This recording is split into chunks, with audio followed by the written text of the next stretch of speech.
to start, everybody, if you could please stand for the pledge.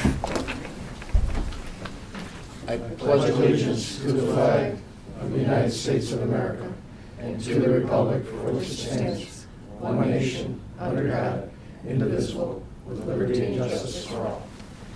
Thank you. Roll call, please, sir. Mr. Arcuri? Here. Mr. Bova? Here. Mr. Brodsky? Mr. Coyne? Here. Mr. Delia? Here.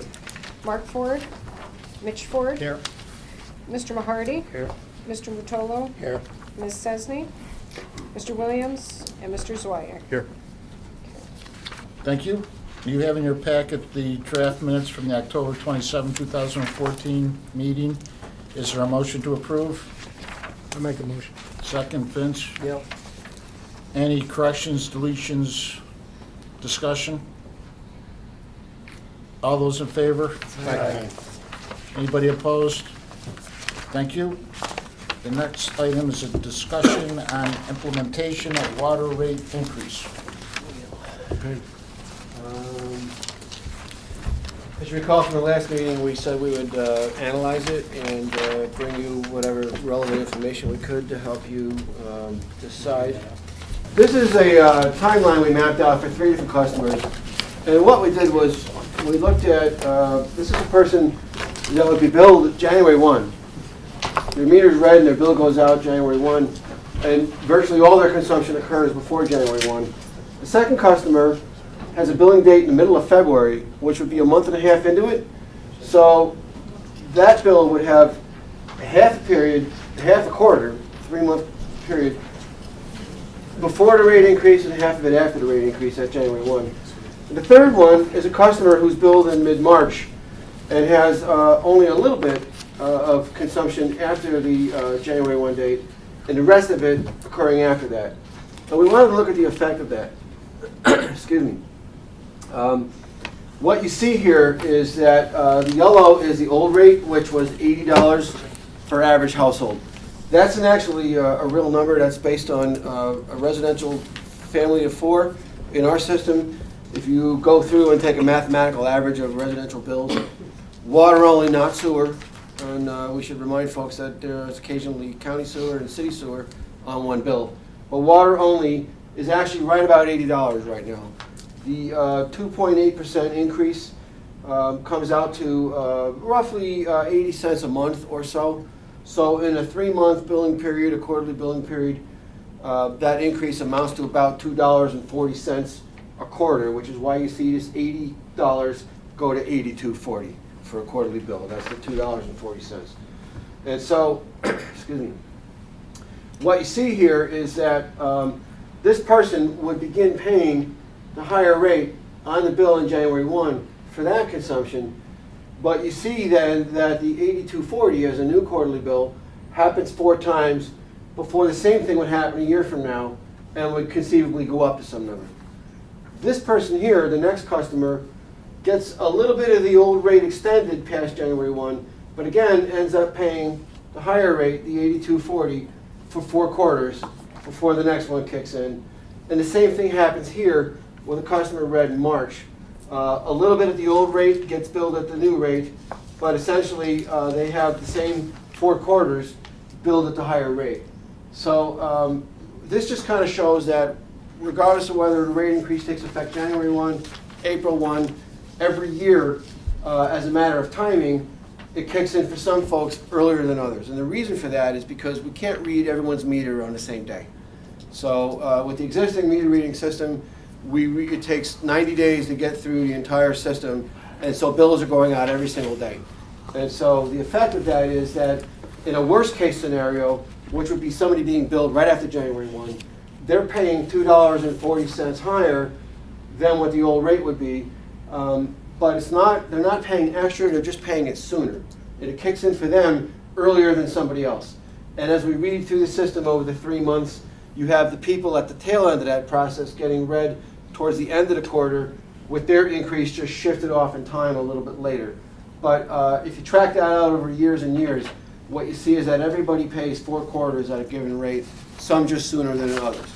What has been proposed is that we go into our billing system and implement this on a prorated basis. The way that it could work is that we would do an additional calculation. The existing calculation right now says we're going to look at their old meter reading, the new meter reading, figure out how much water is used, multiply it by a rate, and produce a bill. What would happen in a prorated situation is that on a day-to-day basis, the calculation would change so that, for example, here on February 15th, that would mean approximately 45 days have gone by since the rate increase. So we would take the old reading and the new reading, figure out the consumption, multiply it by the new rate, and then figure out if it's 45 days into it out of a 90-day billing period, that would become a ratio or a multiplier, 45 over 90, and then that would be applied to only the portion that's the increase. And then so basically what would happen is in this case, since it's exactly half the billing period, only half of that $2.40 would remain on the bill. A credit of $1.20 No. would then be placed. What am I doing wrong? No, I said it's not worth doing that. Oh. That's CP. That's the way the calculation would work. So they'd get a bill that would show the full amount and then a day-to-day calculation. So if it was, for example, 5 days into the new billing period, then it'd be 5 out of 90, and that amount would then be used as the multiplier. And then 6, so it'd be, for example, 20 days at the old rate, 60 days or 70 days at the new rate, and every day that calculation would change and become a multiplier. So in this particular case, they would get a credit of the $2.40. Here they'd have $1.20. In this case here, because it's only 1 month and it's 80 cents a month, they'd get a bill they'd get a credit on their bill for 80 cents. And that's how the prorated mechanism would work. What we figured out, what Jim and his staff figured out, I should say, is that if we were to do this prorated basis and refund on a day-to-day breakdown of that kind of consumption, conceivably we could forfeit between $65,000 and $70,000 of revenue over the course of the operating year. You might recall that the rate consultant thought we were about $200,000 off in what he thought was the right margin to cover. That's why we came up $100,000 on the rate increase and reduced $100,000 of spending to bridge that gap. What we'd lose on the prorated mechanism would be roughly a third of that. So what we'd have to do now, since the rate increase is locked, is we would go in and figure out how to do budget don't wanna adjustments do that. to make that up if that's what's the case. And that's what the second sheet is showing here. Yeah, there. This is showing the proration. This is an example where Pat's talking about you have a February 1 bill here. You're talking about 1 month at the new rate, 2 months at the old rate. And then if there's a March billing, you have 2 months at the new rate, 1 month at the old rate. Or So any it just gets day-to-day moved breakdown along. in between. And you would have to do it on the tail end as well. Right.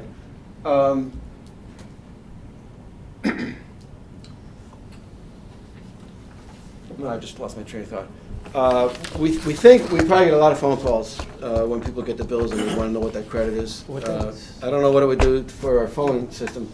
But the worst case scenario, as I said, is that conceivably on an average bill, somebody might be paying $2.40 more than they would have. But again, it's for 4 quarters, and everybody in the end pays 4 quarters at any given rate. It just kicks in a little sooner for some than others. For larger accounts, generally the commercial ones are billed monthly. So the damages is limited only to a month. So, it's basically a third of this kind of scenario. Are we ever going to have an option for the, household accounts to go to a monthly billing? Well, the key is that with the radio reading system we're putting in, AMI as we call it, advanced metering infrastructure, we will have the ability at that point to read people. We actually could read the whole system at the same time if we wanted to do that. It would just be a nightmare printing 38,000 bills every single month on the same day. But we could at least go to monthly billing, which means that this 3-month lag would become a 1-month lag. And if we wanted to, at that point, actually build a metered consumption, we could do it that way on a day-to-day basis. The other drawback, I just remember what I was going to say. The other drawback in doing this day-to-day prorated calculation, I could see this coming. I think it would be inevitable, where somebody's going to call up and they're going to say, like Danny, for example, going to Florida. Well, I was in Florida this whole time, and so therefore, almost all the consumption on my bill occurred back in December before I left, so I want my whole bill at the old rate rather than a new rate. The day-to-day calculation doesn't take into account that there may be daily or weekly or even monthly fluctuations in how much water someone uses based on whether or not they're home. So it just assumes that they use the same amount of water every single day. So as a prorated basis, it's not an exact science. So the question is it fair, is it not fair? But, you know, our point was that if you track it through over a multi-year period, you see that everybody does pay only 4 quarters at one rate. So the $2.40 when it kicks in on the first bunch of bills isn't an extra amount that someone's paying. They're just paying it a little bit sooner than somebody else. And so that's kind of what it comes down to. And again, it's up to the board. If you want to do the prorated thing, we could.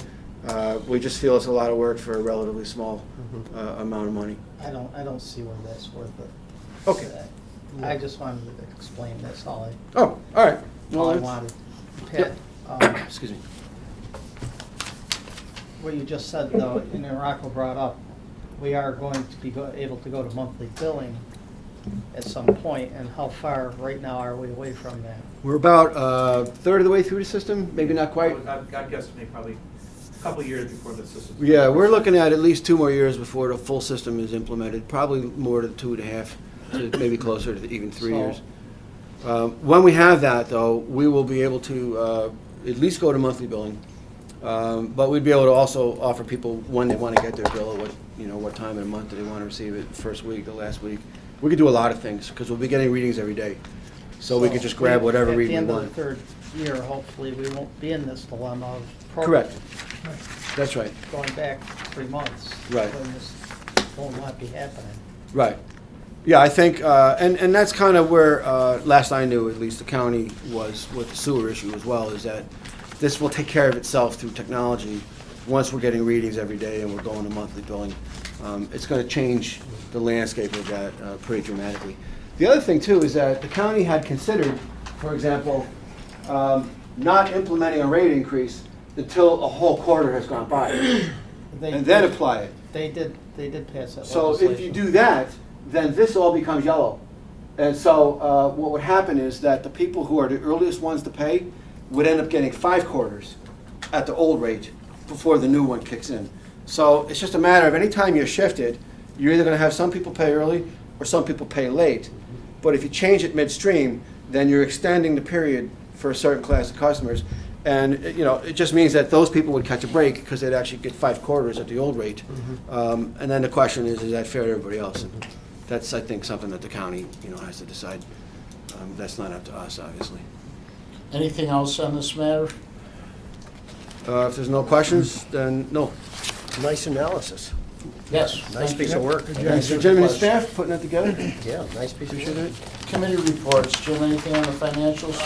Good news, consumption is up Wow. for the first time this year. So we've had a reduction in our deficit, down about 5.8 million cubic feet, so that's good. Extraordinary. I'm still trying to figure it out, but I think it's all the beer at the Connie's. it must be. So, and people are paying, so our receivables actually went down by 300,000. And revenue is above budget, so it's all good news. Good, great. Any questions for Jim? Mitch, you have something else? Yes, we met last week. 2 things that we brought up was a trailer park facility is asked to be metered. Pat, do you Yep. want to speak a little bit on this? Yeah, we can do that now under the Operations Committee. I had mentioned Ellis maybe under new business, but I think we can do it. That's fine here. Yeah, we're there anyway. Steve Gasner, as you all know, has been overseeing the implementation of our metering system and also oversees the meter shop directly.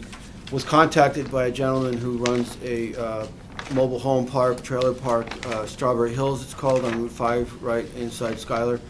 And he has approximately 100 units. Currently, we sell water to his park through a master meter. So he's a single customer, and then every line out to each individual location is privately owned by him past the meter.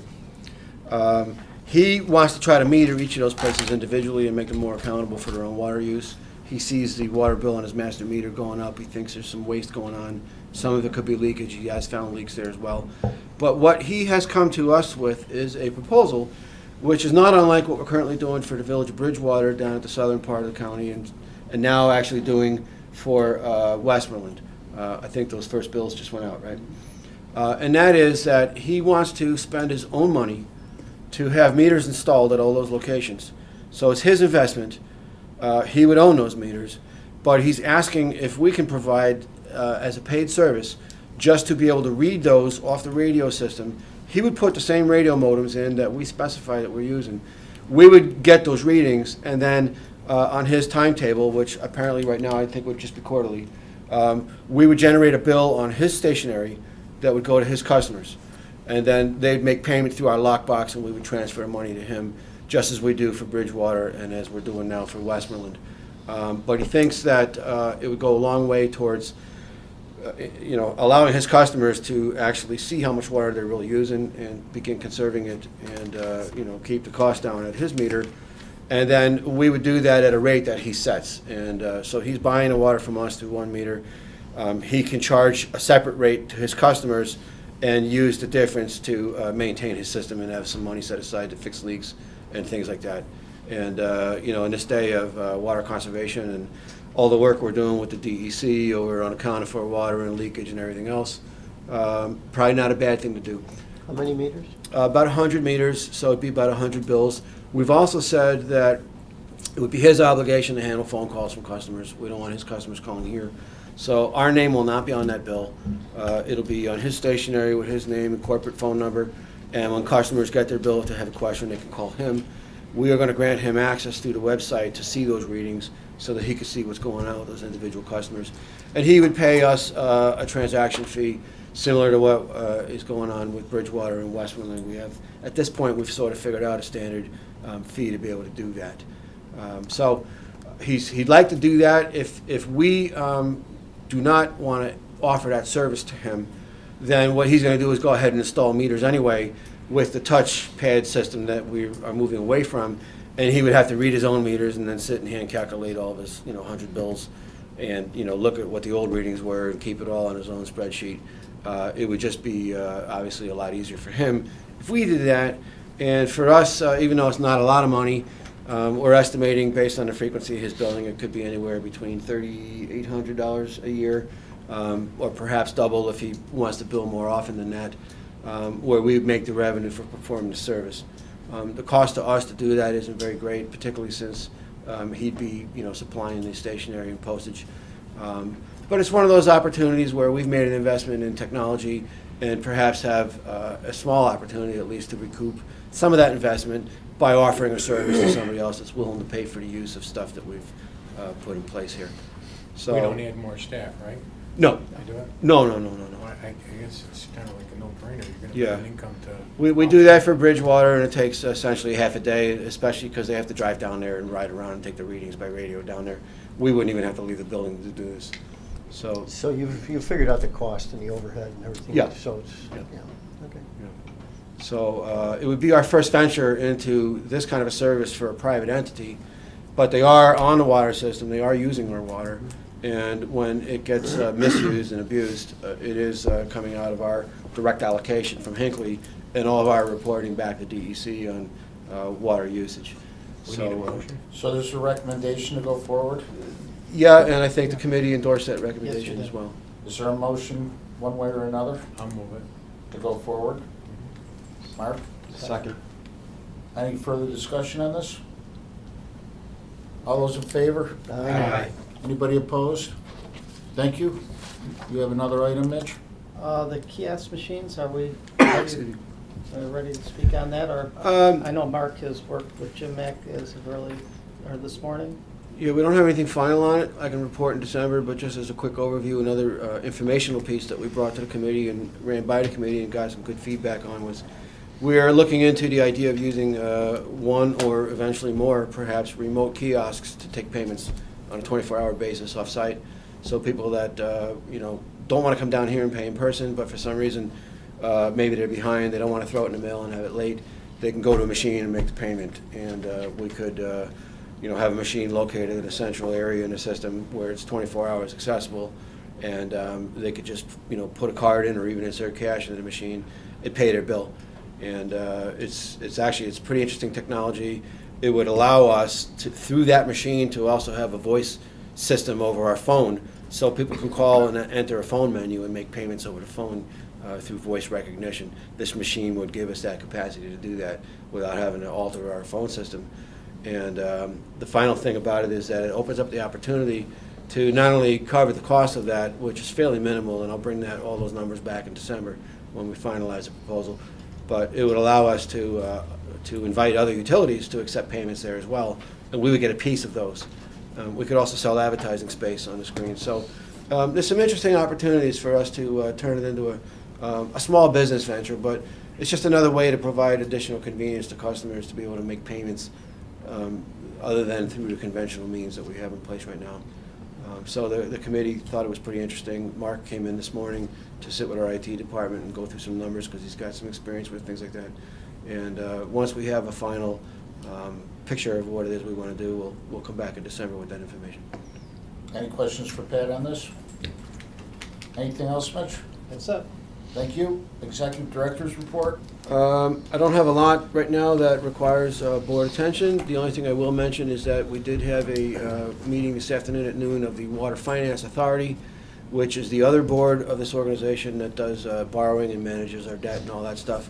And one of the chief things that was addressed at that meeting was that they agreed to switch the fiscal year for the Water Finance Authority as well, which means that we will be able to continue moving forward just doing one set of annual financial statements as a combined statement.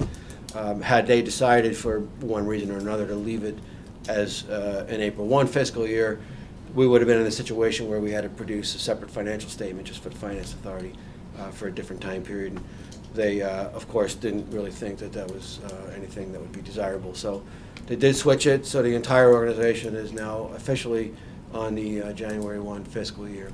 Good. That's good. Other than that, unless there's any questions, I don't have anything else. Any questions for Pat? Yeah.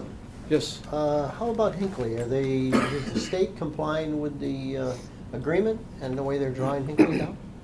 We had a minor disagreement with them last March. It was an unusually cold winter that lasted longer than anybody expected.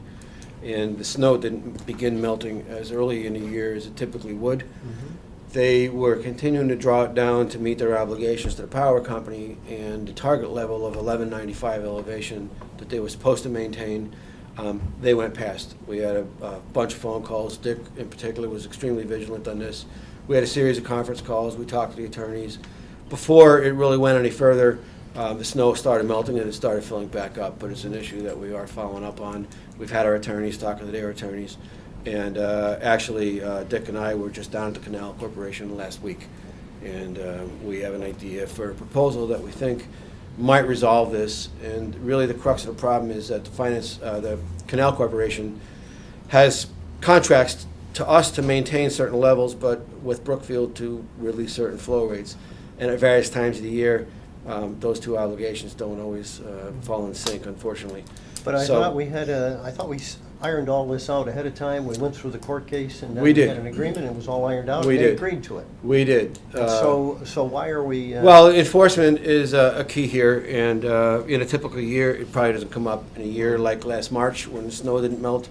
They didn't go drastically below the level, but they weren't as responsive as we wanted them to be. Mhm. They know that, and we have the attorneys talking right now. But we also have an idea that we think might resolve it, and so Dick and I were down there just last week. What's the current level, Dick?